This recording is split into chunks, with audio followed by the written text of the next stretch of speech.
शहर के शोर शराबे और चमचमाती लाइट से बहुत दूर, समंदर के किनारे बने वीवीए इंटरनेशनल पोर्ट की वीआईपी टेरिटरी के अंदर बना वो विशाल और अंडर कंस्ट्रक्शन चॉपर हैंगर आज रात किसी कब्रगाह से कम नहीं लग रहा था।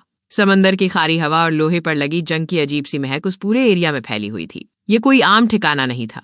वेदांत को लगता था कि उसकी ये प्राइवेट टेरिटरी आर्यन के अंडरवर्ल्ड की पहुंच से बहुत बाहर है। हैंगर के बाहर उस घने अंधेरे में चारों तरफ सादे कपड़ों में और भारी हथियारों से लैस वेदांत के गुंडे पहरा दे रहे थे। वेदांत को बहुत अच्छे से पता था कि यहाँ पुलिस को बुलाना मतलब खुद अपनी मौत का वारंट साइन करना है, क्योंकि शहर की पुलिस उसके बाप से ज्यादा आर्यन रायचंद के एक इशारे पर नाचती थी। इसलिए उसने आर्यन के दुश्मनों की तरफ से मिले उन खूंखार गुंडों को अपनी सिक्योरिटी में तैनात किया था, जिन्हें पैसों से खरीदा जा सकता था। हैंगर के उस विशाल ठंडे और सुनसान हॉल के बिल्कुल बीचों बीच एक पुराने फटे हुए लेदर के सोफे पर कुहू को लिटाया गया था। जैसे ही कुहू के दिमाग से उस बेहोश करने वाले तेज केमिकल का असर धीरे धीरे कम हुआ, उसकी भारी पलकें कांपते हुए खुली। उसे अपनी उस महंगी ड्रेस के खुले कंधों पर समंदर की वो बर्फीली हवा किसी सुई की तरह चुभती हुई महसूस हुई। उसका सिर बुरी तरह चकरा रहा था। उसने अपने दोनों कांपते हाथों से अपना सिर पकड़ा और एक झटके से उठकर बैठ गई। सामने ही एक पुरानी लोहे की टेबल से टिक कर वेदांत खड़ा था। उसके चेहरे पर एक बहुत ही घमंडी, विलन वाली और जहरीली स्माइल थी।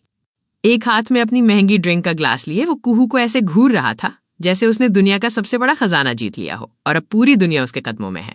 वेलकम टू वीवीए पोर्ट मिसेज रायचंद। वेदांत ने अपने कदम धीरे धीरे आगे बढ़ाते हुए पूरे गुरूर और सार्कास्टिक टोन के साथ कहा, काफी गहरी नींद में थी तुम। मुझे लगा था कहीं ज्यादा डोज तो नहीं दे दिया मेरे लड़कों ने। कुहू ने तुरंत अपनी उस अस्त व्यस्त ड्रेस को ठीक किया। उसे अंदर ही अंदर इतना डर लग रहा था कि उसका गला सूख गया था। ऐसे अचानक किसी अनजान डरावनी जगह पर इतने खूंखार और अजीब से लोगों के बीच खुद को पाकर उसकी धड़कनें पागलपन की हद तक तेज हो गई थीं। पर कुहू तो कुहू थी। उसने अपने ठंडे पड़ चुके हाथों की कसकर मुट्ठी बना ली ताकि वेदांत को उसका कांपना न दिखे। उसने अपने डर को अपने चेहरे पर एक सेकंड के लिए भी झलकने नहीं दिया। उसका वो शातिर और चुलबुला दिमाग तुरंत रॉकेट की तरह चलने लगा। उसने वेदांत की शक्ल को बहुत ही ध्यान से देखा। अपनी आंखें सिकोड़ी और अचानक से उसकी आंखें चमक उठीं। अरे! कुहू ने अपनी उंगली सीधे वेदांत की तरफ उठाते हुए एकदम बेबाकी और तेज आवाज में कहा, तुम तो उसी क्लब वाले बदतमीज लड़के के भाई हो ना? शक्ल बिल्कुल वैसी ही सड़ी हुई और इरिटेटिंग है। क्या हुआ तुम्हारे उस भाई का?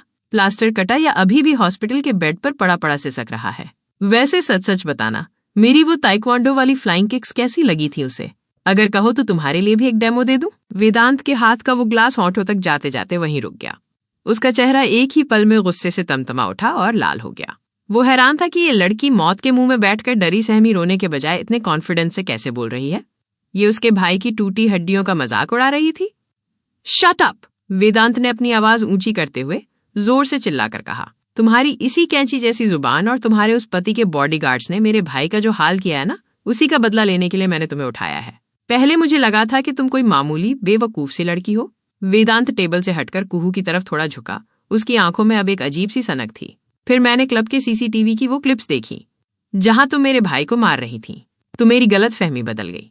मैंने सोचा था कि तुम्हें यहीं तड़पाकर मरवा दूंगा, पर जब मुझे तुम्हारे उस असली सच का पता चला कि तुम द आर्यन रायचंद की बीवी हो, तो मेरा पूरा प्लान ही बदल गया। वेदांत ने सीधा खड़ा होकर एक बेहद शातिर स्माइल दी। अब मुझे सिर्फ बदला नहीं चाहिए, अब मुझे आर्यन की वो पूरी सल्तनत चाहिए। तुम उस डेविल की सबसे बड़ी कमजोरी हो कुहू।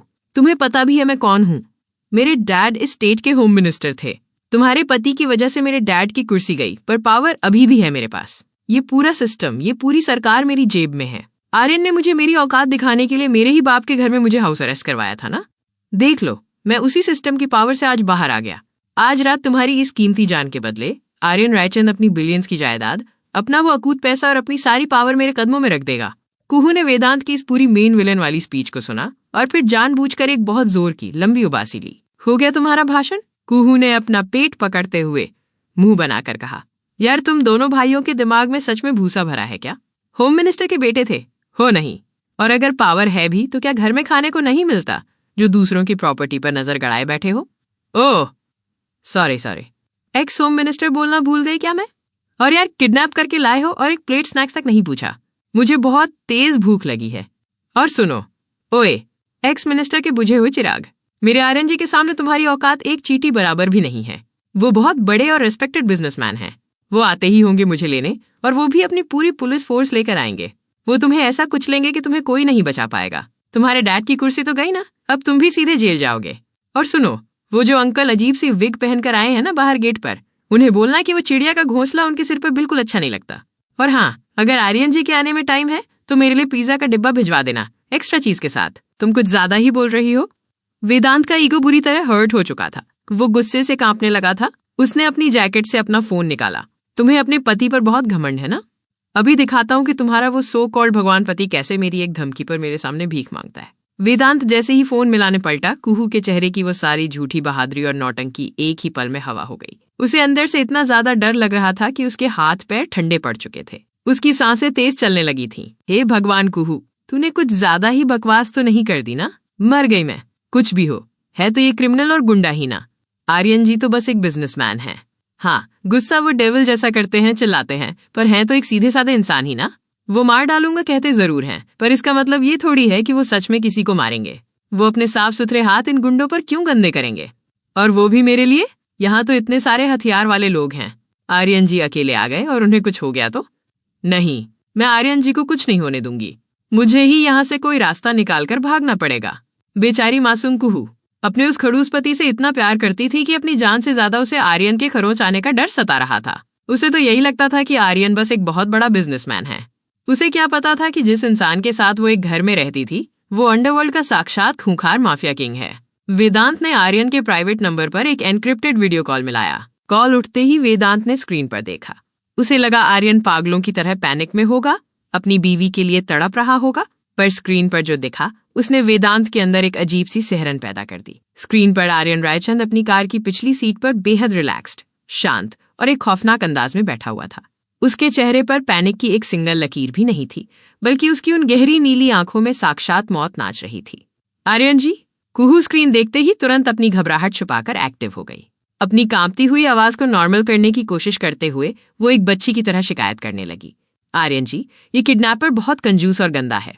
इसने मुझे कुछ खाने को नहीं दिया और मुझे धमकियां दे रहा है। कुहू ये सब बोल जरूर रही थी, पर अब वो अपने आंसुओं को रोक नहीं पाई। उसकी आंखों के किनारों से आंसू छलक आए थे।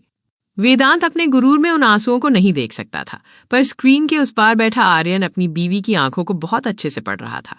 आर्यन को एक ही सेकंड में समझ आ गया था कि उसकी वो मासूम सी वाइफी अंदर से बुरी तरह डरी हुई है और अपने उसी डर को छुपाने के लिए ये सारी फालतू बकबक कर रही है।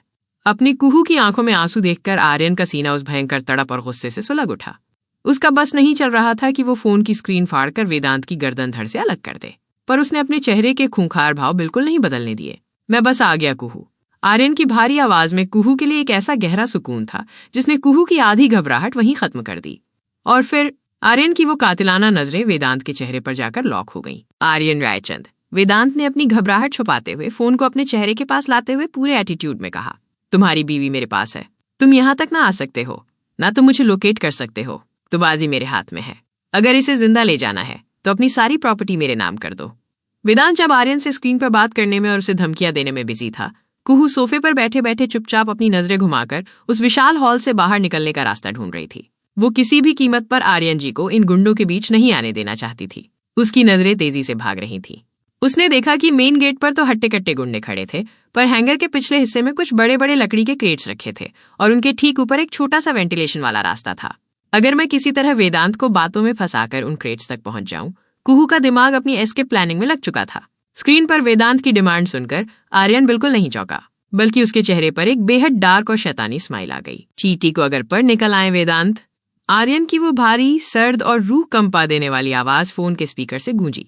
उस एक लाइन में इतना खौफ था कि हैंगर की ठंडी हवा भी जैसे जम गई हो। तो इसका मतलब ये नहीं कि वो बाज से आसमान छीन लेगी। वेदांत की वो विलन वाली स्माइल एक ही झटके में उसके चेहरे से गायब हो गई। उसके हाथों में हल्का सा कंपन महसूस हुआ। क्या मतलब ये कि तूने आर्यन रायचंद को ललकारा है वेदांत।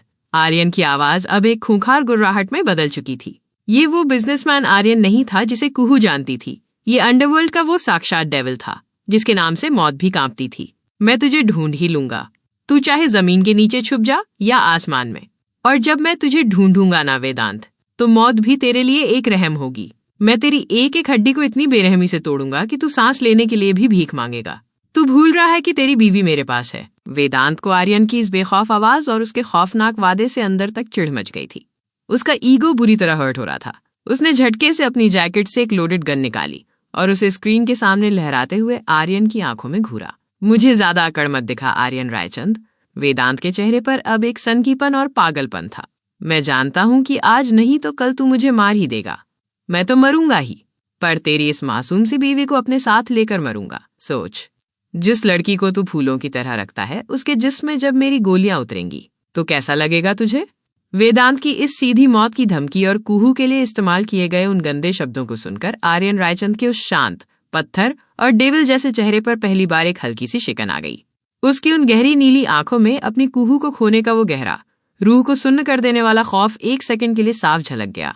वो अपनी दुनिया, अपनी इस इकलौती आग को किसी भी कीमत पर खोना अफोर्ड नहीं कर सकता था। वेदांत ने आर्यन के चेहरे पर वो खौफ और शिकन देख ली। वो जोर से पागलों की तरह हंसा। हैंगर में उसकी वो गंदी हंसी गूंजने लगी। वाओ, द आर्यन रायचंद के चेहरे पर शिकन, बहुत अच्छी बात है। वेदांत ने फोन को और करीब किया। उसकी आंखें खुशी से चमक रही थीं। अब समझ आया ना तुम्हें? चाल तुम्हारे हाथ में नहीं, मेरे हाथ में है। ये जो तुम्हारी बीवी अभी इतनी चुलबुली सी दिख रही है ना, बहुत ड्रामे कर रही है। कुछ ही देर में ये ऐसे ही खून के आंसू रोएगी, वैसे ही तड़पेगी जैसे मेरा भाई हॉस्पिटल में अधमरा पड़ा है। मैं इसके साथ वो करूंगा कि तू पूरी जिंदगी खुद को माफ नहीं कर पाएगा। बचा सको तो बचा लो अपनी जान को आर्यन रायचंद। वेदांत ने आर्यन को कोई जवाब देने का मौका नहीं दिया और खटाक से कॉल कट कर दिया। कॉल कटते ही वेदांत गहरी गहरी सांसें लेने लगा। उसे लगा उसने दुनिया फतेह कर ली है। उसने आर्यन रायचंद को डरा दिया था। वो अपनी गन नीचे करते हुए एक शैतानी मुस्कान के साथ पलटा। अब तू देख मिसेज रायचंद। वेदांत कुहू की तरफ मुड़ा, पर वहां सोफा खाली था। कुहू वहां नहीं थी। अपनी जान बचाने के लिए और सबसे ज्यादा अपने आर्यन जी को इन गुंडों से बचाने के लिए कुहू बिना आवाज किए उन बड़े लकड़ी के क्रेट्स की तरफ भाग गई थी। वो लगभग उन क्रेट्स के पास पहुंच ही गई थी कि तभी वेदांत की नजर उस पर पड़ गई। वेदांत को अपने भाई की वो हालत, अपने बाप की वो छिनती हुई कुर्सी और अपना वो घमंड याद आ गया जिसे आर्यन ने कुचला था। और अब ये लड़की भी उससे भागने की कोशिश कर रही थी। उसका गुस्सा 7वें आसमान पर पहुंच गया। वो एक जंगली जानवर की तरह दौड़ा और उसने पीछे से कुहू का हाथ एक जोरदार झटके के साथ पकड़ लिया। कुहू, जिसका पूरा ध्यान उस वेंटिलेशन वाले रास्ते पर था, इस अचानक हुए खूंखार हमले से पूरी तरह लड़खड़ा गई। उसने अपना बैलेंस खोया और धड़ाम से उस खुरदरी, कंकड़ और जंग लगी लोहे की जमीन पर गिर पड़ी। आह! कुहू दर्द से कराह उठी, पर वेदांत को रत्ती भर भी रहम नहीं आया। कुहू की पतली सी कलाई अभी भी वेदांत के हाथ में कसकर जकड़ी हुई थी। वेदांत ने बिना कुहू के दर्द की परवाह किए उसे उसी खुरदरी जमीन पर बेरहमी से घसीटना शुरू कर दिया। छोड़ो मुझे। कुहू अपनी पूरी ताकत लगाते हुए छटपटाने लगी। ऐ बेशरम इंसान, मेरा हाथ छोड़। दर्द हो रहा है मुझे, छोड़ो। पर वेदांत तो जैसे पागल हो चुका था। वो कुहू को घसीटते हुए वापस हैंगर के बीचों बीच ले आया। कुहू की वो महंगी हॉट पिंक ड्रेस उस गंदी और खुरदरी जमीन पर बुरी तरह रगड़ खा रही थी। उसका नाजुक गोरा घुटना जमीन के कंकड़ों से छिल चुका था और वहां से खून की एक पतली सी धार निकल आई थी। कुहू की आंखों से अब सच में दर्द के आंसू बहने लगे थे। वेदांत ने कुहू को सोफे के पास एक झटके से छोड़ा। कुहू हाँफ रही थी। वो दर्द से अपनी कोहनी पकड़े हुए पीछे खिसकी। वेदांत ने कुहू को नीचे जमीन पर डरे हुए देखा। कुहू के बाल बिखरे हुए थे। उसके गोरे कंधे उस पिंक ड्रेस में चमक रहे थे। उसकी सांसें तेज चल रही थी। वो गुस्से में लग रही थी, पर साथ ही वो बेइंतहा खूबसूरत और अट्रैक्टिव लग रही थी। उसका वो फिगर, उसकी वो डर में भी दिखने वाली मासूमियत किसी को भी पागल कर सकती थी। वेदांत की आंखों में अब गुस्से के साथ साथ एक गंदी और अजीब सी हवस भी उतर आई। तुम सच में बहुत खूबसूरत हो, वेदांत ने अपनी जीभ होठों पर फेरते हुए कहा। कुहू ने वेदांत की वो गंदी नजरें देखी और वो और ज्यादा पीछे खिसक गई। आर्यन जी, कहाँ हैं आप? कुहू दर्द और डर से कांपते हुए मन ही मन बड़बड़ा रही थी। उसकी आंखें डबडबा चुकी थीं। प्लीज जल्दी आ जाइए आर्यन जी, मुझे बहुत डर लग रहा है। उधर शहर की सड़कों को चीरती हुई आर्यन की कार आंधी की रफ्तार से दौड़ रही थी। आर्यन के चेहरे का रंग पूरी तरह उड़ चुका था। कुहू के चेहरे पर वो गन देखकर उसका सीना तड़प से सुलग रहा था। आर्यन ने बिना एक भी सेकंड गवाए अपनी कार के डैशबोर्ड से एक और फोन निकाला और अर्जुन को कॉल लगाया। अर्जुन, आर्यन की आवाज किसी घायल शेर की तरह थी। लोकेट द पेंडेंट अभी इसी वक्त। यस बॉस, सिस्टम पर लाइव करवा रहा हूं। आर्यन को पता था कि उसकी कुहू कोई ना कोई आफत अपनी तरफ खींच ही लेगी, इसलिए आर्यन ने बहुत पहले ही कुहू को वो बेहद कीमती AK वाला डायमंड पेंडेंट गिफ्ट किया था जो कुहू हमेशा अपने गले में पहनती थी। उस पेंडेंट के अंदर दुनिया का सबसे एडवांस और छोटा माइक्रो GPS ट्रैकर फिट था। इस बात का अंदाजा बेचारी कुहू को तो क्या, किसी को भी नहीं था कि वो पेंडेंट असल में उसकी सेफ्टी के लिए आर्यन का मास्टर स्ट्रोक था। आर्यन ड्राइविंग सीट पर था। उसके हाथ स्टीयरिंग व्हील पर इस कदर कसे हुए थे कि उसके पोर सफेद पड़ चुके थे और जॉलाइन की नसें गुस्से से फटने को तैयार थीं। उसके ठीक बगल वाली सीट पर कबीर बैठा था। कबीर पसीने से तरबतर था। उसने सालों से आर्यन रायचंद के साथ काम किया था, अंडरवर्ल्ड की बड़ी बड़ी जंगें देखी थी, पर आज उसने आर्यन रायचंद को इतना खौफनाक, इतना साइलेंट और गुस्से से इतना पागल होते हुए कभी नहीं देखा था। शायद ये कुहू को खोने के डर से था। एक पिद्दी सा एक्स मिनिस्टर का बेटा। आर्यन ने अपनी कस्टमाइज्ड गन की मैगजीन को जोर से लॉक करते हुए एक ऐसी धीमी और जहरीली आवाज में कहा जिसे सुनकर कबीर की रूह कांप गई। मेरी बीवी को, मेरी अमानत को उठाने की जरूरत करता है। लगता है लोग भूल चुके हैं कि आर्यन रायचंद कौन है। कबीर। आर्यन ने अपनी खूंखार नीली आंखों से कबीर को देखा। उन आंखों में सिर्फ और सिर्फ मौत का तांडव था।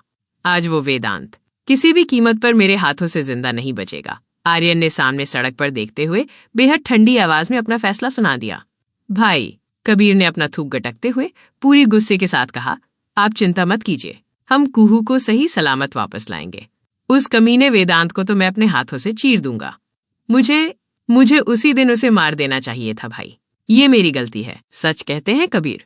आर्यन ने एक्सेलरेटर को और जोर से दबाते हुए कहा, कभी भी अपने दुश्मन को या किसी भी कीड़े को छोटा समझकर जिंदा नहीं छोड़ना चाहिए। और मेरी ये एक गलती आज मेरी जान को खतरे में डाल रही है। अर्जुन को कॉल लगाओ, पूछो लोकेशन ट्रैक हुआ या नहीं। कबीर ने तुरंत अपना फोन निकाला, पर तभी अर्जुन का कॉल खुद ही आ गया। बॉस! अर्जुन की आवाज दूसरी तरफ से बेहद सीरियस थी।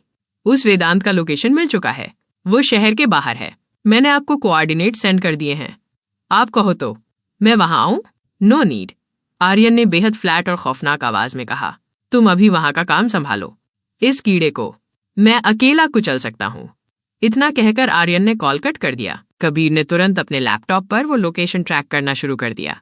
आर्यन की कार के ठीक पीछे रात के उस अंधेरे को चीरती हुई आर्यन की प्राइवेट सिक्योरिटी की दर्जनों ब्लैक एसयूवी गाड़ियां एक कातिलाना काफिले की तरह दौड़ रही थीं। डेविल अब पूरी तरह से अपनी बेड़ियों से आजाद हो चुका था। वो अपनी क्वीन को बचाने के लिए मौत का तांडव करने जा रहा था और वेदांत की वो घटिया साजिश अब उसकी दर्दनाक मौत का सबसे बड़ा कारण बनने वाली थी। उधर हैंगर में बाहर बारिश हो रही थी और अंदर हॉल में कुहू पीछे की तरफ दीवार से चिपकी हुई खड़ी थी। उसके चेहरे पर अब वो चुलबुलापन, वो गुस्सा या वो दिलेरी नहीं थी, बल्कि उसकी बड़ी बड़ी आंखों में अब एक बेहद गहरा खौफ उतर आया था। उसके ठीक सामने वेदांत खड़ा था। वेदांत की आंखों में अब सिर्फ बदला नहीं था, बल्कि कुहू की उस खूबसूरती, उस मासूमियत को देखकर एक बहुत ही गंदा और खौफनाक लालच आ चुका था। वो अपनी उन गंदी नजरों से कुहू को ऊपर से नीचे तक घूर रहा था। कितनी खूबसूरत हो तुम। वेदांत ने अपने होठों पर जीभ फेरते हुए एक बेहद घिनौनी स्माइल के साथ कुहू की तरफ अपना कदम बढ़ाया। कुहू का पूरा शरीर डर से कांप रहा था, पर वो कुहू थी। वो इतनी आसानी से घुटने टेकने वालों में से नहीं थी। वेदांत ने जैसे ही अपना हाथ बढ़ाकर कुहू के उस गोरे कंधे को छूने की कोशिश की, कुहू ने अपनी पूरी ताकत लगाई, हवा में घूमी और अपना हाथ घुमाकर एक जोरदार चांटा वेदांत के गाल पर जड़ दिया। चटाक! वो थप्पड़ इतना जोरदार था कि वेदांत का चेहरा दूसरी तरफ घूम गया और वो लड़खड़ाकर पीछे हट गया। तुम्हारी इतनी हिम्मत! वेदांत का वो गंदा नशा अब भयंकर गुस्से में बदल गया। वो एक जंगली जानवर की तरह कुहू की तरफ लपका। कुहू ने अपने बचाव के लिए अपने हाथ पैर चलाए। उसने वेदांत को धक्का देने की कोशिश की, उसे लात मारने की कोशिश की, पर वेदांत एक हट्टा कट्टा आदमी था और कुहू के मुकाबले उसकी ताकत कहीं ज्यादा थी। वेदांत ने कुहू के दोनों हाथों को झटके से पकड़ा और उसे अपनी तरफ इतनी जोर से खींचा कि कुहू सीधे उसके गंदे सीने से आ टकराई। छोड़ो मुझे, कमीने! कुहू पागलों की तरह छटपटा रही थी। अब कहाँ बचकर जाओगी तुम? वेदांत ने कुहू की उस नाजुक कलाई को इतनी जोर से मरोड़ा कि कुहू दर्द से चीख पड़ी। वेदांत अपना गंदा चेहरा कुहू के चेहरे के बिल्कुल करीब लाने लगा। वो कुहू के होठों को जबरदस्ती चूमना चाहता था। कुहू को वेदांत के उस टच से, उसकी उस बदबूदार सांसों से इतनी भयानक घिन आ रही थी कि उसका दम घुटने लगा। उसे अचानक आर्यन का वो पॉजेसिव, गहरा और वेनिला की खुशबू वाला टच याद आ गया। आर्यन जब भी उसके करीब आता था, कुहू को कभी भी ऐसा गंदा फील नहीं हुआ था। जैसे ही वेदांत के होठ कुहू के चेहरे के करीब आए, कुहू ने बिना एक सेकंड सोचे थू! कुहू ने सीधे वेदांत के मुंह पर थूक दिया। कमीने! कुहू ने नफरत से चिल्लाकर कहा। वेदांत को इस अचानक हुए हमले की उम्मीद नहीं थी। उसने गुस्से और घिन्न से झटके से कुहू को दूर धकेल दिया और अपने पॉकेट से टिश्यू निकालकर अपना चेहरा साफ करने लगा। यही वो एक मौका था। कुहू ने अपनी ड्रेस को संभाला और बिना एक सेकंड गवाए उस गंदे कमरे से बाहर के लंबे कॉरिडोर की तरफ पागलों की तरह भागने लगी। उसकी हील्स की टक टक आवाज उस सन्नाटे में गूंजने लगी।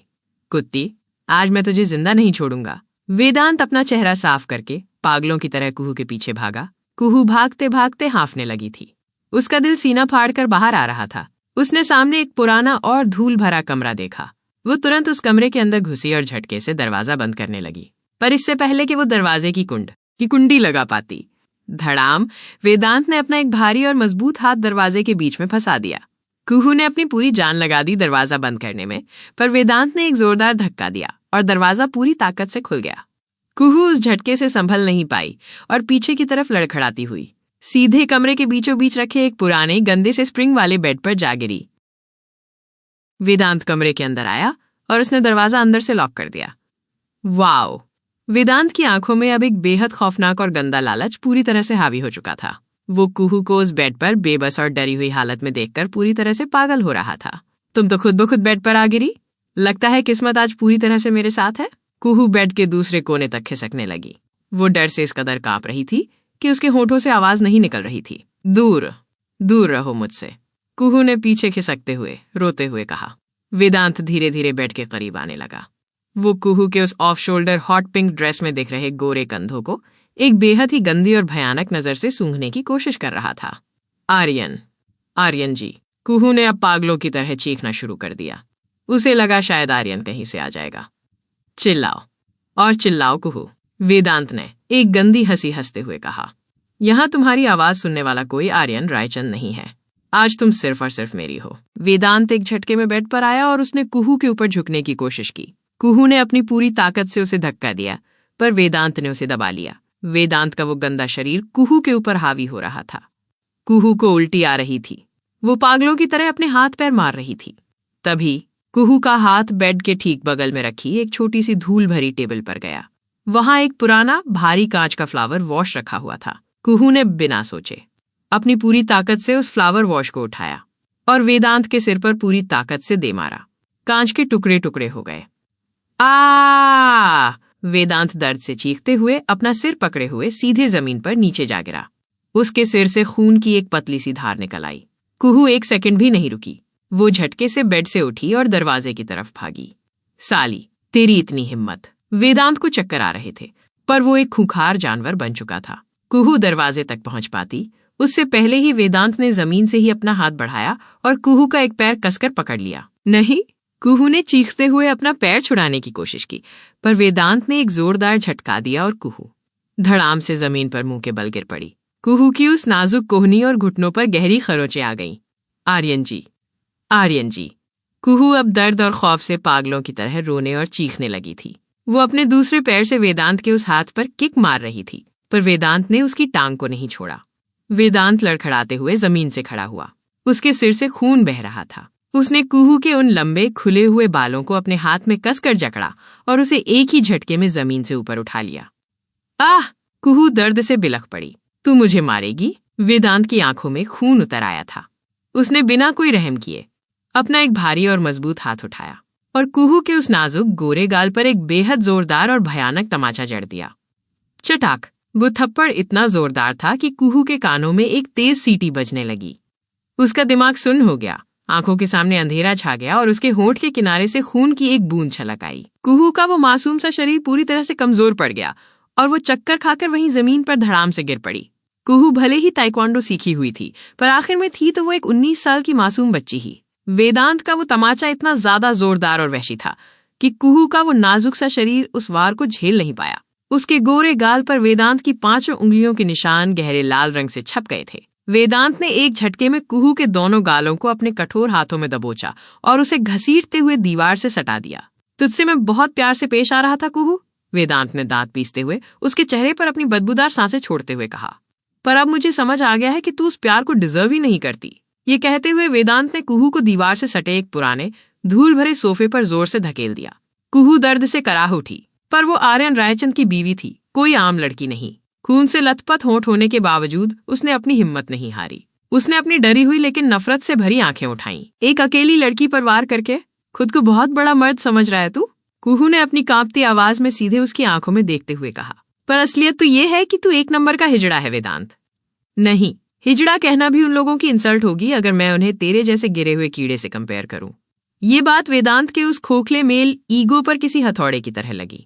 उसका वो मर्दानगी का गुरूर इस एक लड़की की बेबाक बातों से चकनाचूर हो गया। गुस्से से पागल होकर वेदांत ने अपना हाथ फिर से उठाया और चटाक, एक और जोरदार तमाचा कुहू के दूसरे गाल पर जड़ दिया। कुहू का सिर झटके से सोफे के हत्थे से जा टकराया। तेरी इतनी हिम्मत! वेदांत ने कुहू के बालों को खींचकर उसका चेहरा ऊपर करते हुए दहाड़ा। तू आर्यन रायचंद की बीवी होगी, पर सिर्फ उसके घर में। यहाँ तू सिर्फ और सिर्फ मेरा एक एंटरटेनमेंट है, समझी तू? इस दूसरे तमाचे और वेदांत की इस गंदी बात ने कुहू की बची खुची हिम्मत को पूरी तरह से तोड़ दिया। वो जोर जोर से सिसक सिसक कर रोने लगी। वो एक बेहद नाजुक सी फूल जैसी थी। आर्यन जैसा खूंखार माफिया जो पूरी दुनिया को अपने खौफ के नीचे रखता था, उसने आज तक अपनी इस क्यूट मुसीबत पर एक उंगली तक नहीं उठाई थी। वो आर्यन ही था जो उसे अपनी पलकों पर बिठाकर इतने बेइंतहा प्यार और इज्जत से रखता था। और आज ये घटिया इंसान उस फूल को इतनी बेरहमी से अपने पैरों तले कुचल रहा था। वेदांत अब पूरी तरह से हैवान बन चुका था। उसने कुहू की कमर को अपने गंदे हाथों से जकड़ा और अपना खौफनाक चेहरा कुहू के आंसुओं से भीगे चेहरे के बिल्कुल पास ले आया। कुहू ने अपनी आंखें कसकर बंद कर ली। उसके अंदर बचने की सारी उम्मीदें खत्म हो चुकी थीं। उसे लगा कि अब उसका सब कुछ, उसकी इज्जत इस हैवान के हाथों लुट जाएगी। उसकी सांसें रुकने लगीं, उसके आंसू तेजी से बह रहे थे और उसने मन ही मन आखिरी बार अपने आर्यन जी को याद किया।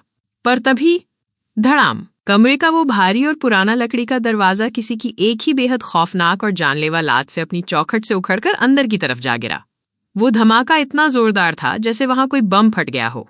उस धमाके की गूंज से पूरा गोडाउन कांप उठा। वेदांत की रूह कांप गई।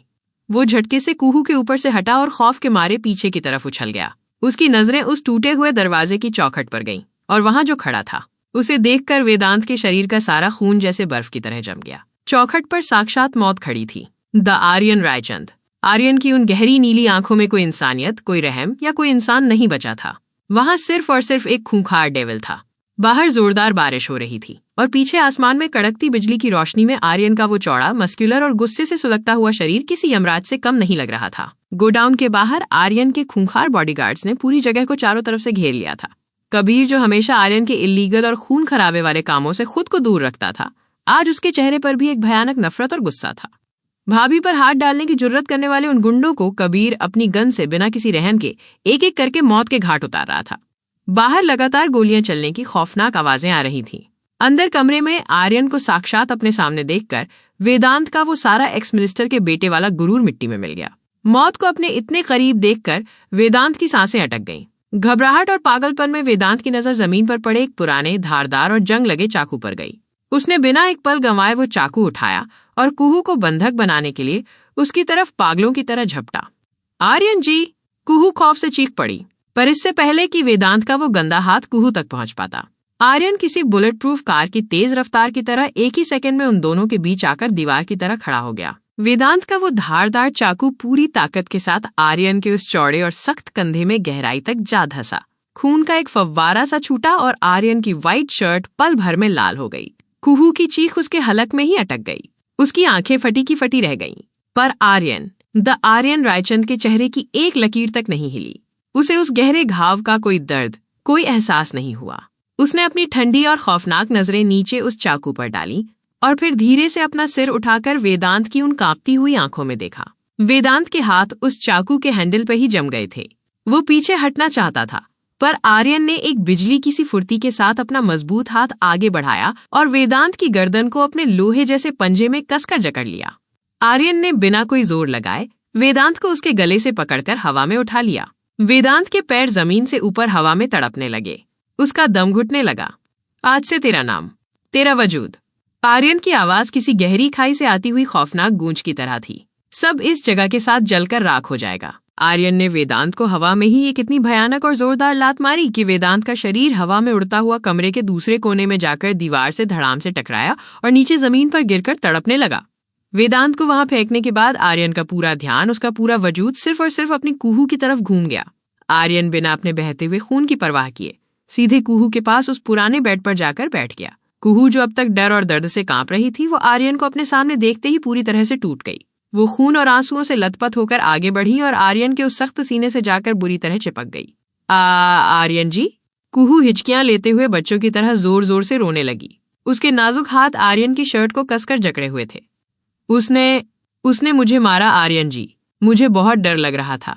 आर्यन ने अपने दोनों हाथों से कुहू के उस कांपते हुए छोटे से शरीर को अपने सीने में ऐसे छुपा लिया जैसे वो उसे दुनिया की हर बुरी नजर से हमेशा के लिए गायब कर देना चाहता हो। तभी आर्यन की नजर कुहू के उस गोरे गाल पर पड़ी। वहां वेदांत की 5 उंगलियों के निशान एकदम गहरे लाल रंग से छपे हुए थे। कुहू के होंठ के किनारे से हल्का सा खून सूख चुका था। अपनी जान, अपनी फूल सी बच्ची को इस दर्दनाक हालत में देखकर आर्यन रायचंद के अंदर का जो एक आखिरी इंसान जिंदा था, वो उसी पल हमेशा के लिए मर गया और अंडरवर्ल्ड का वो असली सबसे खूंखार और बेरहम डेविल पूरी तरह से जाग उठा। आर्यन ने कुछ नहीं बोला। उसकी खामोशी उस तूफान से भी ज्यादा भयानक थी। उसने बहुत ही नजाकत से अपना ब्लैक कोट उतारा और उसे कुहू के उस कांपते हुए शरीर पर अच्छी तरह से लपेट दिया। उसने कुहू को उठाया और कमरे के एक सुरक्षित कोने में एक पुरानी कुर्सी पर बहुत ही आराम से बैठा दिया। कुहू अपनी डबडबाई हुई आंखों से आर्यन को देख रही थी। आर्यन का चेहरा इस वक्त इतना खौफनाक और डरावना लग रहा था कि कुहू को खुद अपने पति से डर लगने लगा था। वो आर्यन की आंखों में मौत का वो नंगा नाच साफ देख सकती थी। आर्यन पलटा। वेदांत जमीन पर रेंगते हुए दरवाजे की तरफ भागने की कोशिश कर रहा था। आर्यन ने अपनी कमर से अपनी फुली लोडेड गन निकाली और उसे जमीन पर दूर फेंक दिया। आज मैं गन से नहीं मारूंगा, आर्यन ने अपनी शर्ट की खून से सनी स्लीव्स को अपनी कोहनी तक रोल करते हुए एक बेहद शांत लेकिन रूह को कंपा देने वाली आवाज में कहा। आज मैं तुझे अपने हाथों से वो मौत दूंगा कि तेरे बाप की भी रूह कांप जाएगी।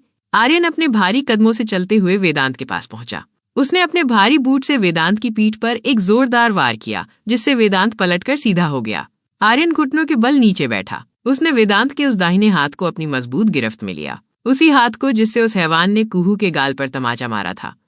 नहीं, नहीं, छोड़ दो मुझे। वेदांत दर्द और खौफ से चीखने लगा, पर आर्यन के चेहरे पर कोई एक्सप्रेशन नहीं था। उसने वेदांत की पहली उंगली पकड़ी और एक भयानक क्रैक की आवाज के साथ उसे पीछे की तरफ पूरी तरह से तोड़ दिया। वेदांत की चीख से गोडाउन की दीवारें कांप उठीं। आर्यन नहीं रुका। दूसरी उंगली, क्रैक। तीसरी। आर्यन बहुत ही बेरहमी से बेहद आराम से एक एक करके उसकी सारी उंगलियों की हड्डियों को चकनाचूर कर रहा था। कुहू कोने में सिकुड़ कर बैठी अपने दोनों हाथों से अपना मुंह दबाए जोर जोर से रो रही थी। ये मंजर उसके लिए बर्दाश्त के बाहर था। आर्यन ने वेदांत का टूटा हुआ हाथ छोड़ा और उसके चेहरे के बिल्कुल करीब झुककर उसके कानों में फुसफुसाया। तेरी गलती ये नहीं थी कि तूने उसे किडनैप किया वेदांत। तेरी गलती यह है कि तूने उस चेहरे को रुलाया है जिसे हंसता हुआ देखने के लिए मैं पूरी दुनिया जला सकता हूँ। और फिर आर्यन का वो कहर शुरू हुआ जिसे देखकर शायद शैतान भी पनाह मांग ले। आर्यन ने जमीन पर पड़ा वही जंग लगा भारी चाकू उठाया और एक ही भयानक वार से वेदांत के उस हाथ को उसकी कलाई से अलग कर दिया। खून का फवारा जमीन पर फैल गया। वेदांत की दर्दनाक चीखें अब किसी जानवर की तरह निकलने लगी थीं, पर आर्यन को ना कुछ दिखाई दे रहा था, ना कुछ सुनाई दे रहा था। वो पूरी तरह से अंधा हो चुका था। आर्यन ने अपनी लोहे जैसी मुट्ठी बनाई और वेदांत के चेहरे पर बेरहमी से वार करना शुरू कर दिया। एक पंच, दूसरा पंच, तीसरा पंच। आर्यन के मुक्कों की रफ्तार और ताकत इतनी भयानक थी कि वेदांत के चेहरे की हड्डियां टूटने की आवाजें साफ सुनाई दे रही थीं। उसका मुंह पूरी तरह से खून से लथपथ हो गया था। उसकी आंखें बुरी तरह डैमेज हो चुकी थीं। दांत टूटकर जमीन पर गिर रहे थे, पर आर्यन के हाथ रुक ही नहीं रहे थे। वो उसे किसी रबर के पुतले की तरह पीट रहा था। कुहू ने जब आर्यन का ये दरिंदा रूप देखा तो वो पूरी तरह से खौफ में जम गई। वो पूरी तरह कांपने लगी थी। वो रो रही थी। आर्यन जी। कुहू अपनी जगह से कांपते हुए दूर से ही चीखी। छोड़ दीजिए उसे। आर्यन जी, वो मर जाएगा। पर आर्यन के कानों तक कुहू की आवाज पहुंच ही नहीं रही थी। वो खून का प्यासा हो चुका था। आर्यन जी, रुक जाइए प्लीज। कुहू की हिम्मत नहीं हो रही थी कि वो आगे बढ़कर अपने ही पति को रोक सके। आर्यन इस वक्त इतना डरावना लग रहा था कि कुहू को लग रहा था जैसे वो किसी अजनबी, किसी मॉन्स्टर को देख रही है। वेदांत मार खाते खाते पूरी तरह से अधमरा हो चुका था। उसकी सांसें उखड़ने लगी थी और वो बेहोशी की हालत में जा रहा था। पर आर्यन का इंतकाम अभी पूरा नहीं हुआ था। आर्यन जमीन से खड़ा हुआ। उसने अपने भारी लोहे की ग्रिप वाले बूट को उठाया और वेदांत के प्राइवेट पार्ट पर एक इतनी जोरदार किक मारी कि वेदांत का शरीर एक आखिरी बार हवा में उछला और उसकी आंखें हमेशा के लिए पलट गईं। कुहू ने अपनी आंखें कसकर बंद कर लीं और अपने कानों पर हाथ रख लिए। वो रोते रोते हिचकियां ले रही थीं। आर्यन ने जमीन पर पड़ी अपनी गन वापस उठाई। उसका पूरा चेहरा और शर्ट वेदांत के खून से सनी हुई थी। आर्यन ने गन का निशाना वेदांत के उस अधमरे, कुचले हुए शरीर पर किया और बिना पलक झपकाए आर्यन ने पूरी मैगजीन की गोलियां वेदांत के शरीर में उतार दी। उसने उस हैवान के शरीर को गोलियों से भूनकर छलनी कर दिया। कमरे में बारूद की तेज महक और मौत का एक भयानक सन्नाटा छा गया। कुहू ये खौफनाक मंजर देखकर पूरी तरह से सदमे में चली गई थी। वो जानती थी कि वेदांत एक क्रिमिनल है। उसने उसके साथ बहुत बुरा किया था और वो चाहती थी कि उसे सजा मिले। उसे लगता था कि आर्यन उसे पकड़कर पुलिस के हवाले कर देगा। पर कुहू ने अपने सबसे बुरे सपने में भी नहीं सोचा था कि उसका वो आर्यन जी जो उसे रात को बच्चों की तरह रजाई उड़ाता है, वो किसी इंसान को इतनी बेरहमी से इतनी गंदी और दर्दनाक मौत दे सकता है। आर्यन ने खाली गन जमीन पर फेंक दी। वो खून से सना हुआ था, उसके कंधे से भी लगातार खून बह रहा था। उसने मुड़कर अपनी डरी हुई कांपती हुई कुहू की तरफ देखा। कुहू आर्यन की उन खूंखार आंखों को देखकर और भी ज्यादा सिकुड़ गई। आर्यन रायचंद का वो छुपा हुआ सच आज उसकी 19 साल की बीवी के सामने आ चुका था।